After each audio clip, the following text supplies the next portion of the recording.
Okay, let's get started. Today we'll be doing section 8.4. This is the first section of material for test 3. This is beginning the new material for test 3. You have already looked at stocks. That was covered in the project 2 homework that you did already for the second test. And we will not be really focusing much on bonds. I may mention them later, maybe not. Our primary focus in this section is going to be on annuities. Annuities, according to the book, an annuity is a sequence of equal payments made at equal time periods. So these are saving account type situations where you every month put in a certain amount or every year put in. It's a sequence of equal payments and ongoing deposits. So it's going to be not just one deposit like we saw in section 8.3 where the principal was the starting amount borrowed or the starting amount deposited.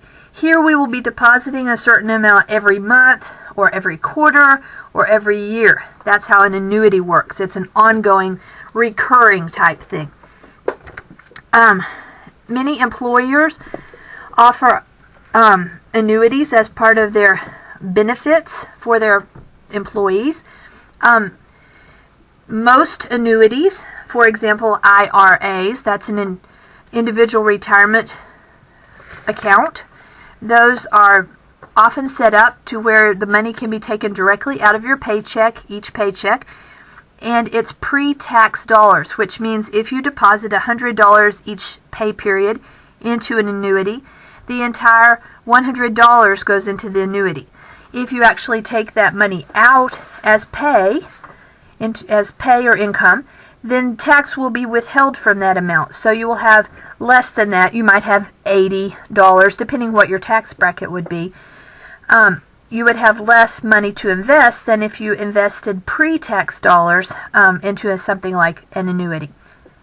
401ks, 403s, these are also other forms of annuities that employers offer. It's worth mentioning that some employers, not EKU, however, some employers will match your contribution into an annuity or a retirement account. And that means that if you put in $100, they will match it, sometimes as much as 100%. They will match it and also contribute $100 to your retirement account. Others match it on a partial basis, maybe 50% or 80%. So this is how an annuity works. There are good ways to invest. In the section 8.4 that we did on the last test on loans, how we saw the compounding built up so much, we're going to see the same thing happening here, but in this situation, you're investing and the interest is going to you. You're earning it from the bank this time. They're paying you the interest because you're investing your money, which is a much better arrangement than you having to pay all the interest for the privilege of borrowing on the loan from the bank. We have two formulas for this section. These are on your notes. If you have any difficulty seeing this, you can certainly print these from Blackboard and see them. This one I've written in. The first one is the ordinary annuity formula that you usually are going to see. When we look at these letters, we have N for number of compounding periods, which is what it was previously. We have T, which is also time in terms of years, like it was previously.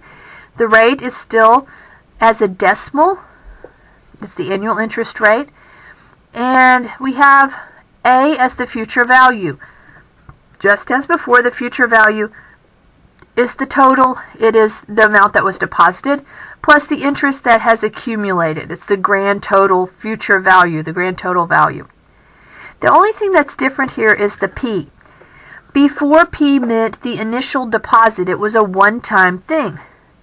Here in annuities, the deposits are regular. That's what annuity means. And so here P means the periodic deposit and payment. If you're taking $100 out of each paycheck, then the periodic deposit would be $100. So that's going to be a little different. Again, I wish they'd used a different letter for this than the one we've used before. Like they could have used capital R for regular payment or C for contribution, but again, I didn't write the book, and P is the letter they've chosen again. So if they ask you for the future value on an annuity, This is the one that you want to use because it's going to tell you what the future value equals. So once you've substituted and solved, you'll get the future value. If they ask you how much should you contribute in order to reach a certain financial goal, then this is what you want. What would the periodic payments be, the periodic deposits, in order to reach that goal? This formula, solved in this manner, is on page 473. If you are having any difficulty reading my letters or whatever, you can look on page 473 in the text and you'll see it solved this way. It's a page or two before that, solved for A. Okay, I think we're ready to begin by working a couple of these annuity questions. The first couple, as you can clearly see, are just sort of non-interesting questions. They give you information and you're practicing solving. They're not situations or real world, it's just information and solving. So we'll begin by doing both of those. They ask us to solve for different things. Number one says to find A. When P is 100, so this is going to be a $100 regular contribution, 4%, so the rate, we write the 4% as a decimal like we've been doing all along, 0.04, compounded quarterly. When it says compounded quarterly, that is our clue that N is the number of compounding periods per year. Quarterly means, of course, 4. So we have 4 compounding periods a year.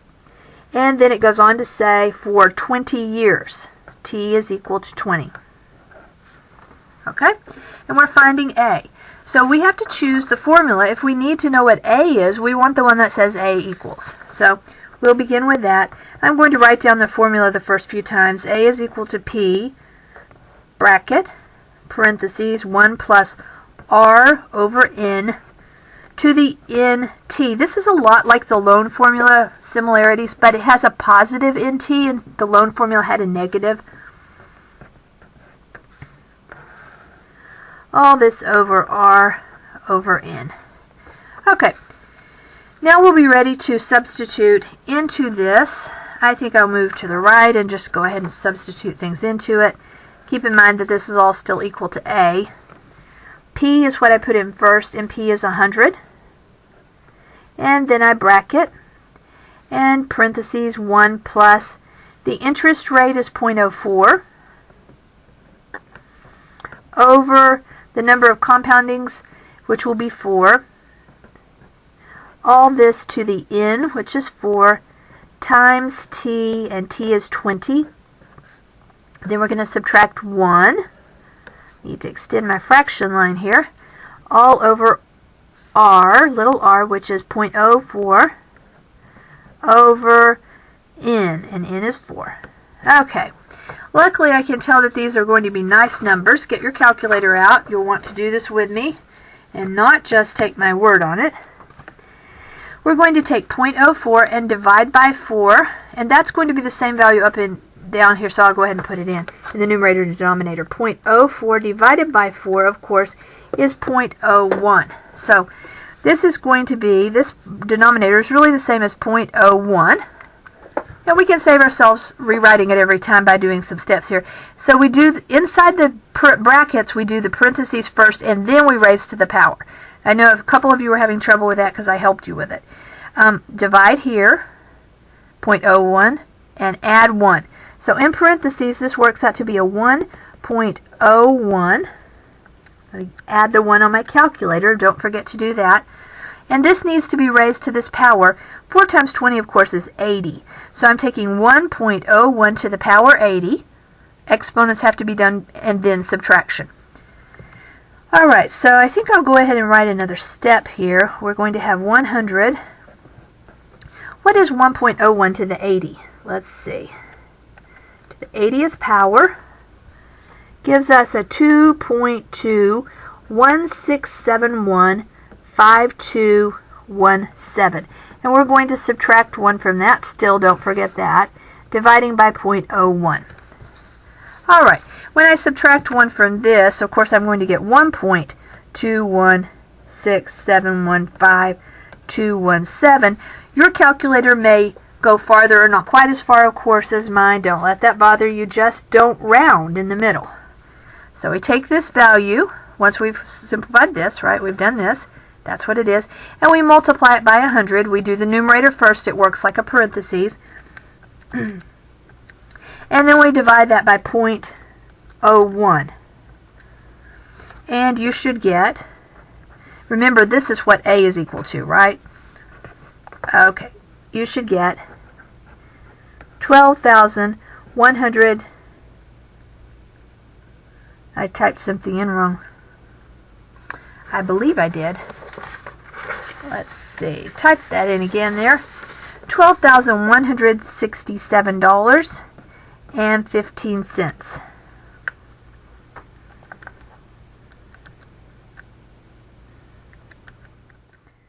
Okay.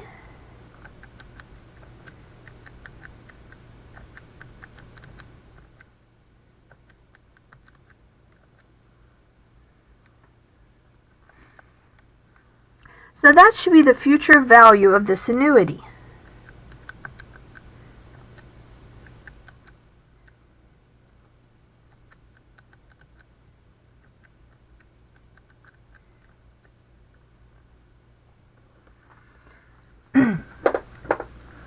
If we wanted to find out how much the person had actually contributed of their own money, how much comes from deposits,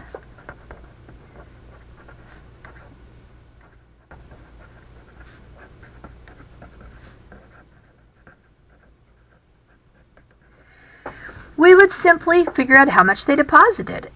The P is the amount that they paid in each period, and they did that multiplied by the number of times that they made those payments, multiplied by the number of years.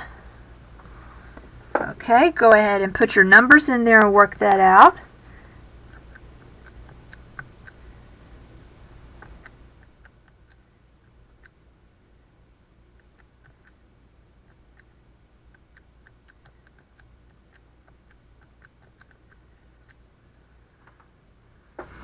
And of course, P would be $100 each payment, every quarter for 20 years, giving a total of $8,000 from deposits. That's your own money that has been contributed to the annuity.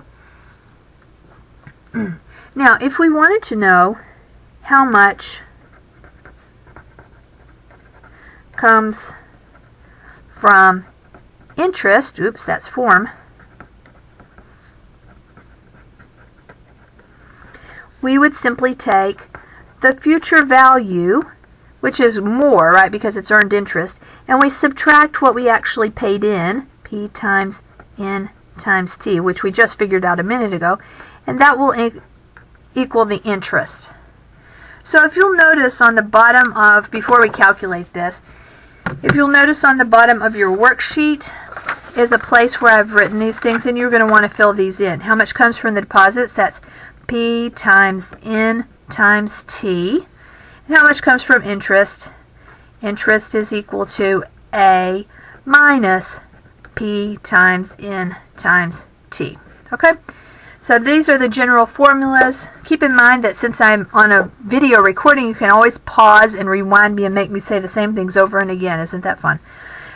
So if I'm going too quickly, don't worry about it. Just go back and play it again. So let's calculate it for this particular problem. The future value, we figured that out up here. It's $12,167.15.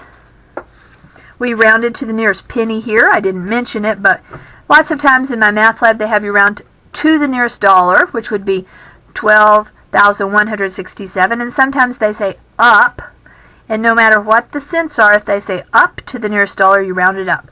Okay, so we just rounded to the cents here. You don't do that very often, but why not?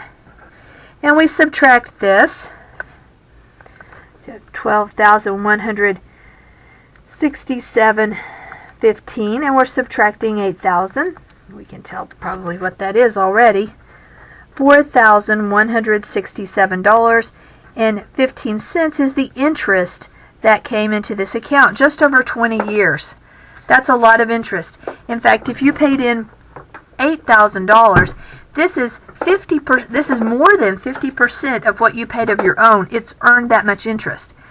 Now, the interest rate was only 4%, but because of the compounding of the interest, it builds up, just like it did on payments of a loan. I can hear my telephone ringing. I hope that's not a problem for us.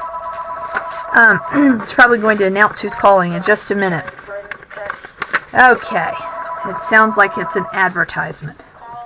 Number 2. Find P when A is 35,000. So this is a good problem because it's having us find P. In the last problem we were finding A. So this will help us use the other formula now. Moving on through the information, it says it's a 12% interest rate. That's unbelievably high these days. You won't really find that. Compounded monthly. Now, I'm not going to write compounded monthly, but that's my clue that the N, since it's monthly, the number of times compounded each year, will be 12. And this is going to go on for the time 15 years. So we have everything we need to work this problem now. Let's take the right formula that's solved for P. So I'll begin by taking P equals. That was the second formula, the one I had written in. And the formula goes like this. A times R over N, bracket, parentheses, 1 plus R over N, to the NT, minus 1. Close your bracket. Alright, now we have the formula, and it's a matter of substituting and doing the arithmetic to get down to the end. I believe I'll go over here when I do my substitution and give myself a little more room. A. The future value this person is wanting is $35,000. And we take the interest rate and put it over the number of compoundings. The rate was 0.12, and the number of compoundings monthly, so we put a 12. That's going to be a nice decimal. So far we've been lucky. Now we put our bracket in the denominator, parentheses, 1 plus the rate, again, was 0.12. The number of compoundings, 12. To the N times T, N was 12, times T, which is 15. Alright, I'm going to have to extend that. I keep having to extend them. Minus 1. So once we've done all this, then we'll subtract the 1. Okay, we'll begin with the numerator and hope that it's a nice number, and I think it will be. We're going to take 0.12 and divide it by 12, and then multiply that by 35,000. I know that some of you are able to do this in one step on your calculator because you're very good with working on parentheses, and that's great. Go right ahead and do it. I'm just trying to leave all the details in here in case someone needs them. Okay, that's nice. We go down to the denominator, we go to the innermost parentheses, and we simplify this as completely as possible. We have addition and division. Division comes first in the order of operation. 0.12 divided by 12 is 0.01, and we add 1 to that. So we're going to have a 1.01. Well, I should have calculated this. Go ahead and calculate 12 times 15.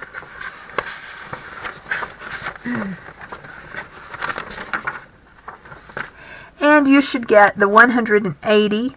That's going to be the power that we're raising it to, right? So we're going to take 1.01 and raise it to the power 180.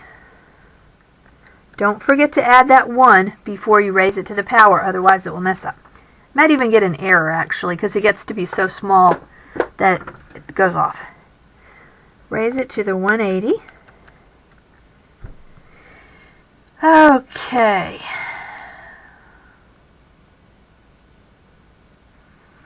And it's not pretty.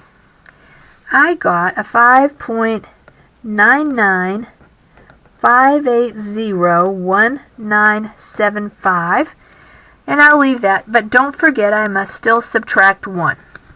Let's go ahead and subtract that 1 and not rewrite it again just for that one step. subtract 1, and so my denominator really is a 4.99581975. Keep that on the display of your calculator, or write it all down. If you know how to use the reciprocal button, go ahead and divide somehow 350 by this, however you want to do it. And when you take 350 and divide by this lovely decimal, you should get 70, and it's 0.05882173, and let's round to the nearest dollar.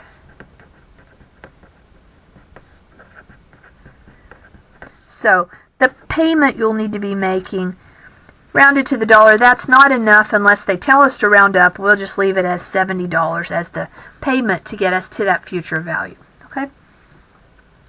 So again, let's go ahead and see how much comes from deposits.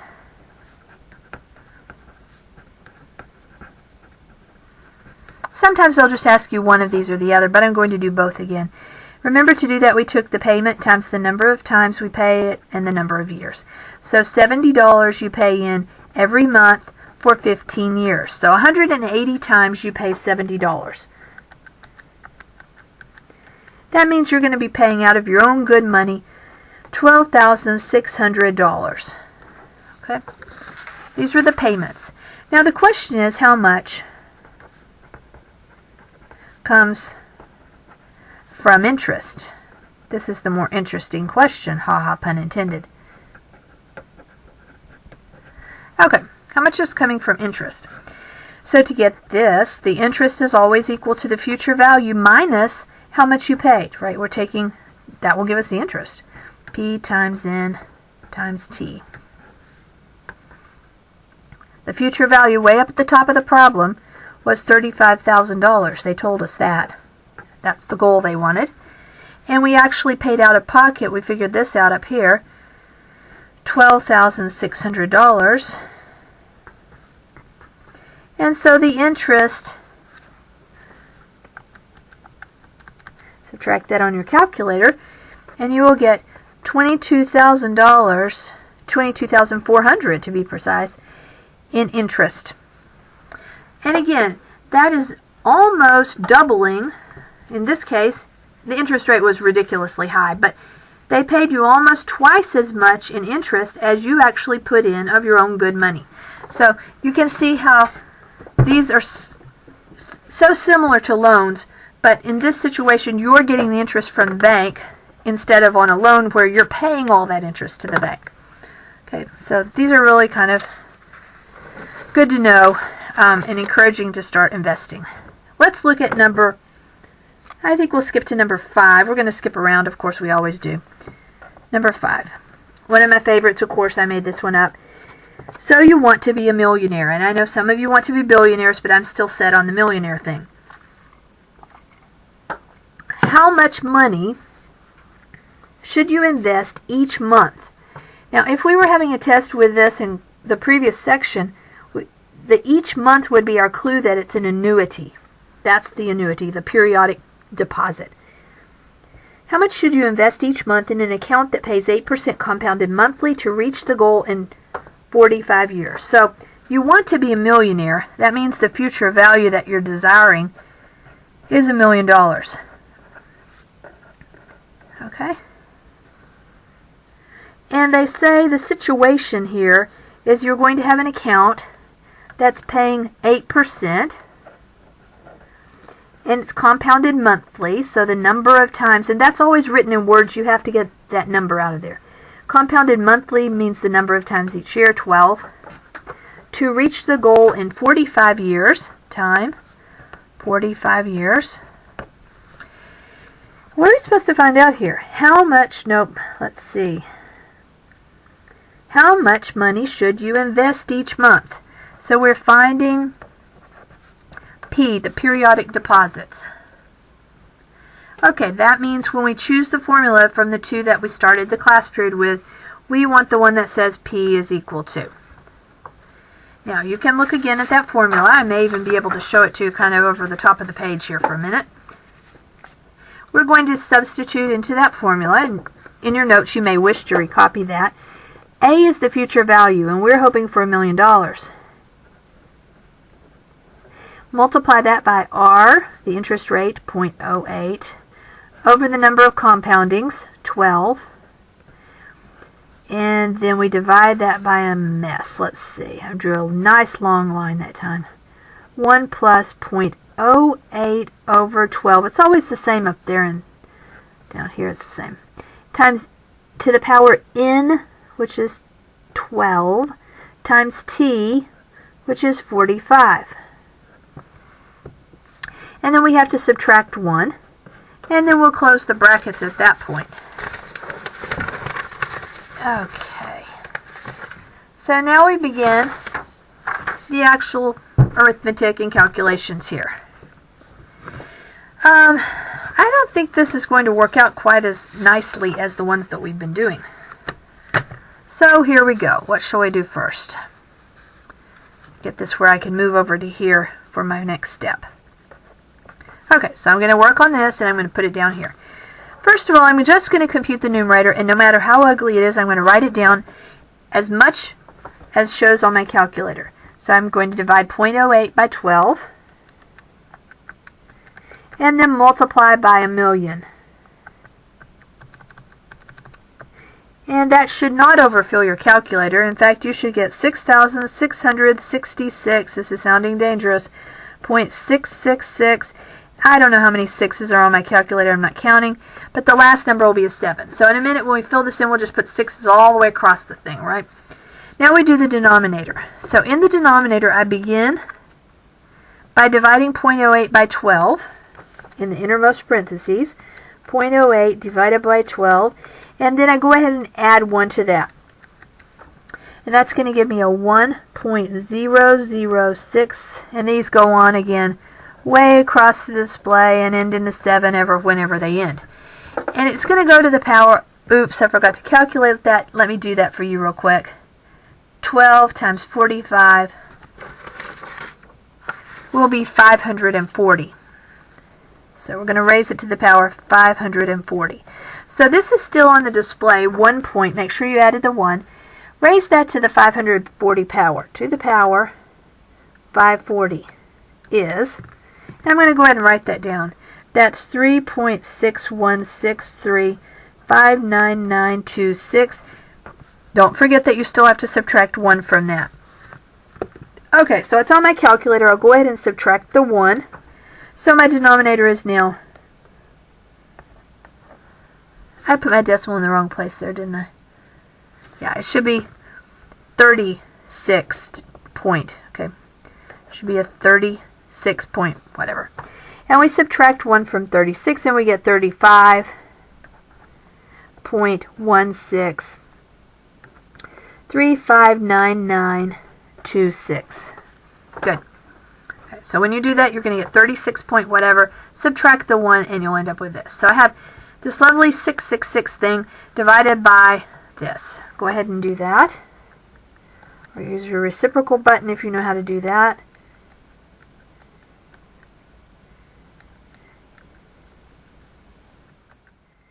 And you should get something like, depending on how your calculator is rounded and how much accuracy, 189.5899967.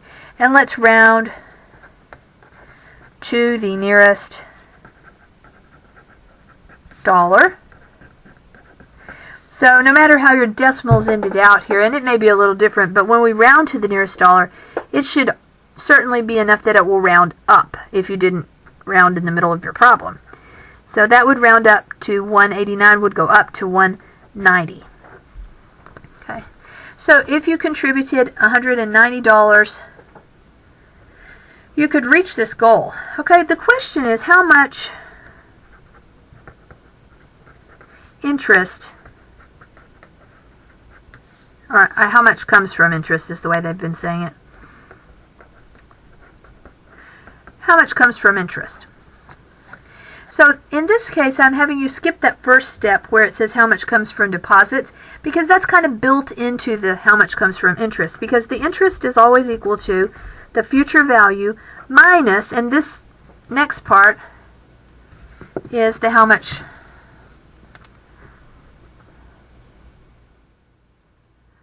comes in interest part.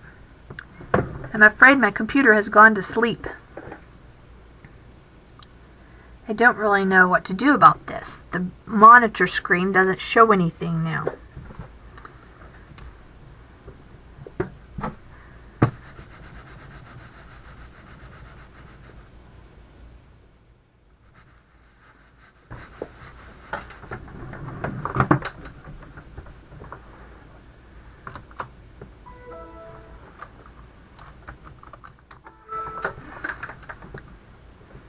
Okay, it seems that it is still capturing.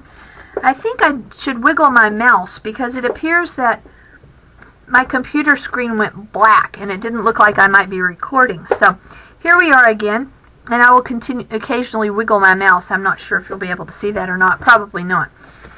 But we're skipping the question of how much came from deposits and going directly to how much comes from interest. Because when we take the total future value, in this case that's $1 million, and we subtract, this is what we paid in. This is the deposit part. The payment times the number of times we paid it times the years. In this case, let's go ahead and figure that out because I'd like to know what it is. You're going to pay $190 every month for 45 years. Let's see how much of your own good money you're paying into this $1 million goal. Okay, so we take 190 and we multiply by 12 and we multiply by 45.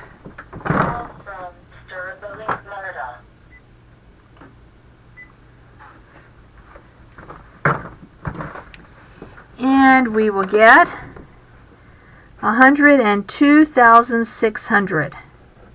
Can that be right? $190 every month for 45 years. That adds up to this. So let's see how much interest has built up in this endeavor.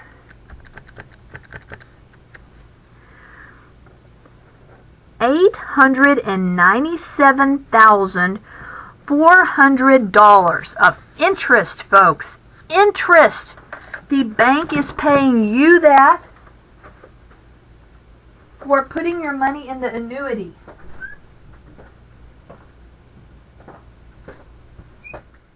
This is the power of compounding. Why did it build up so high? Well, 8% is a pretty good interest rate. But 45 years is the secret here, folks, and you guys are young.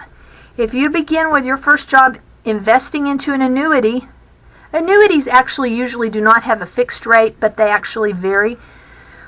But you can get, on the average, the S&P 500 average is 10%. We discussed that before. So, you know, this rate is not inconceivable. And if you work for 35 or 40 years contributing into this annuity, not even a huge contribution, right? $190 a month can be a millionaire. Okay, folks? This is the power of compounding. This is the secret to how many people have built up their wealth, just by being good about investing small amounts on a regular basis.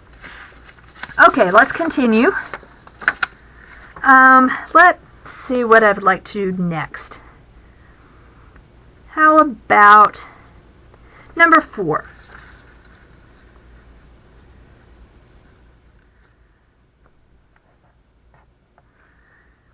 A YZKU graduate invests $150 per month. Now we know it's an annuity because of the per month part of it. And that would be the regular payment. So I'll go ahead and write that down. Per month.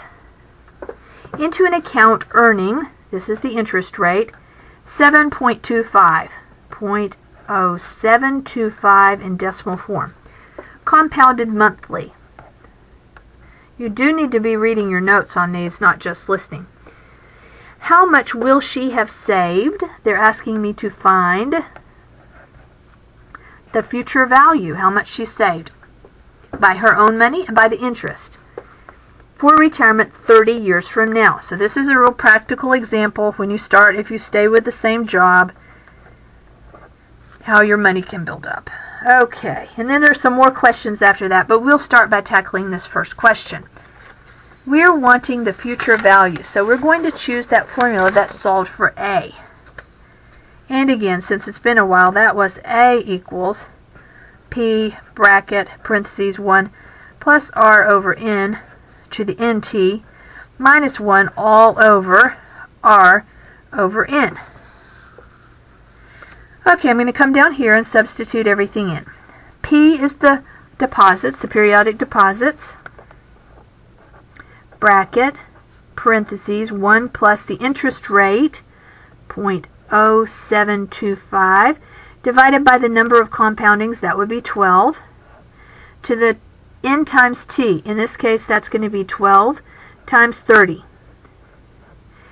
And then we're going to subtract 1 from that once we've calculated it, and divide the whole thing by 0.0725 over 12. All right. So I'm going to begin by taking 12 times 30, which we can still do in our heads probably, 360 times you'll be making contributions, and 360 times they'll be paying you interest, okay? That's the right way to look at it. Now we're going to divide this decimal, and we can write it in the numerator and the denominator. I don't think it's going to be pretty. 0.0725 divided by 12. It's not. 0.0725 divided by 12 is 0.006041667. It would keep going with sixes if your calculator's display was longer. Now notice that's where we're going to get right here, and we're going to add 1 to that. So I'm going to go ahead and add 1 and write down that we're actually taking 1.006041667 to the power 360.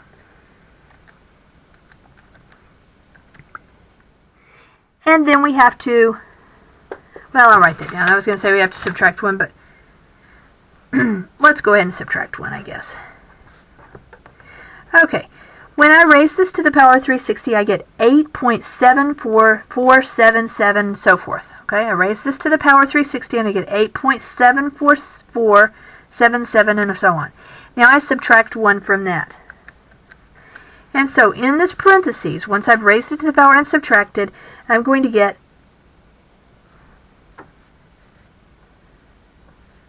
let's see, it doesn't look like I got that right. Let's try this again. May have been talking too much there. Okay, that looks good. And I'm going to raise it to the power 360 again. And it's 8 point. Yeah. Okay, so when I raised it to that power, I got 8.744771961. Okay, raise it to the power, and this is what you should get. And we still have to subtract 1 from it. I think I'd already subtracted the 1. Okay. And we're going to divide by this lovely decimal down here.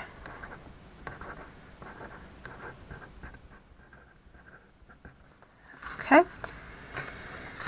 So when I subtracted this, I got 7.744771961. That needs to now be multiplied by 150. Don't round that. Leave that number on your display. Multiply it by 150. And that will give you 1,161 something, and divide it by this decimal.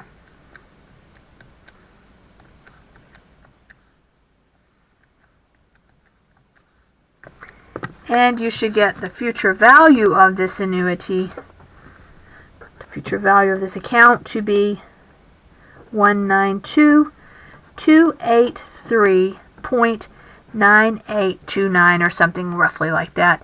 So we'll round it up to the nearest dollar, and up to the nearest dollar will be 192,280, rounding it up to 4. Okay, that's the future value. Now there were a couple more questions in this question, so let's go ahead and look at those. The next question said, how much comes from her deposits? Okay, from deposits.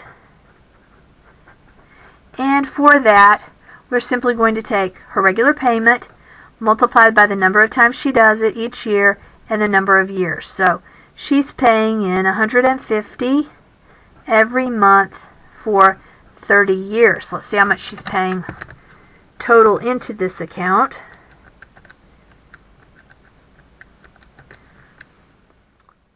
$54,000 it is. That's what she pays of her own money.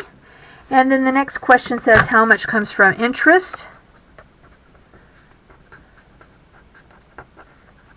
And again, we know that to do that, the interest is equal to the future value minus the contributions. Okay, the future value of this account we determined in the problem is $192,284 less what she paid in. She paid in $54,000, and we will get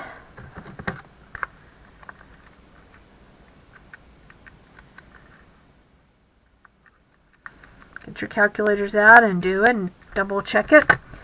We will get $138,284 in interest. This is what the bank paid her over the course of 30 years as she was contributing to her annuity.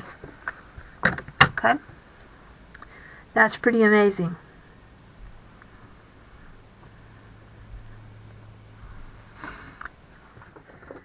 At this point I would ask if there are any questions, but of course I can't take your questions. So we've done a couple with, I think we've probably done enough. I guess there might be two more on the notes that I haven't done. I think I'd like to look at number 6, and then we'll call it quits at that point. Number 6, at the age of 26, to save for retirement, you decide to deposit $50. At the end of each month, it's going to be a monthly thing, we can tell already, into an individual retirement account, an IRA, that pays, here's the rate, 0.0625, 6.25%.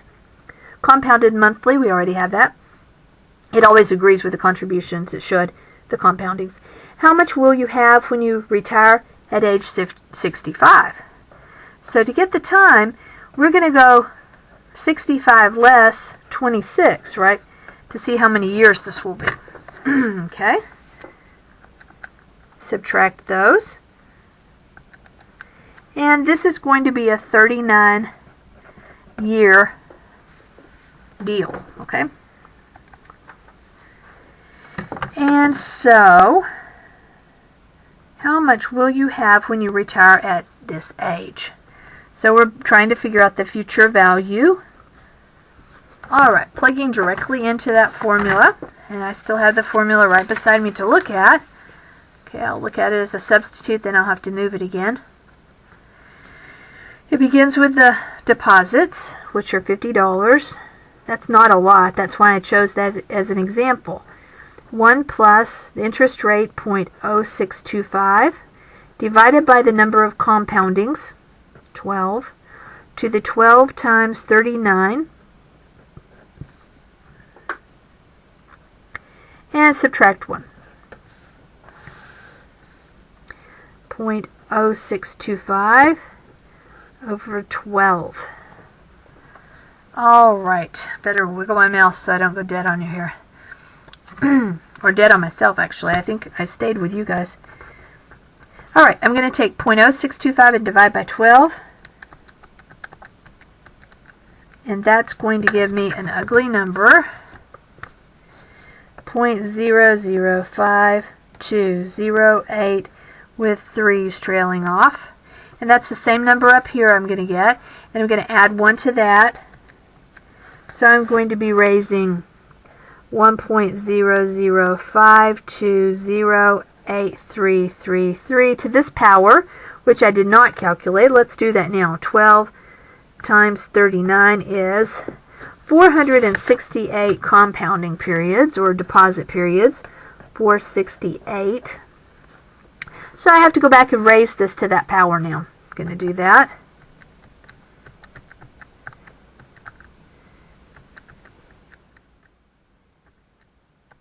hope I'm going to do that.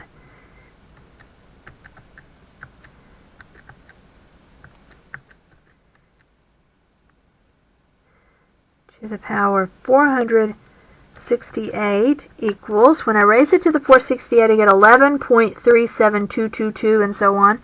Now I'm going to subtract 1 from that, and I get 10.37222 and so on. So I'm going to take 50 times that number 10.37, that's on my calculator, multiply it by 50 now. And that gives me a 518 and some odd. And I'm going to divide by this lovely decimal.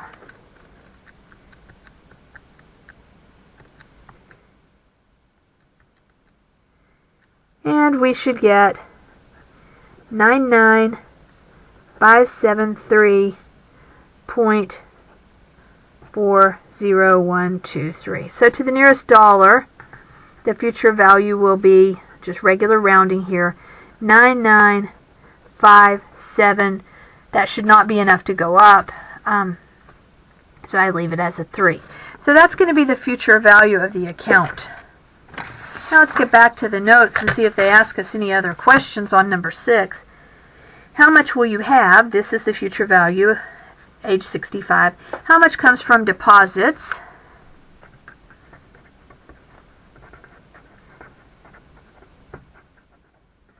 Well, you're going to pay $50 every month for 39 years. Let's see how much that adds up to. 50 times 12 times 39. You're going to pay in $23,400. At $50 a whack, that's not a lot, folks. I'm trying to encourage you that even if you have debt, you also need to be saving into an annuity, particularly if your employer will match it. How much comes from interest? Okay, so again, interest is equal to A minus the deposits. Okay, the future value, we calculated that to be $99,573 minus the amount that we deposited, which was $23,400, and that's going to give me the interest. Let's go ahead and calculate that. Okay, my calculator is needing revive there. 99573 minus 23400. So the bank is paying you at the end an extra $76,173 in interest.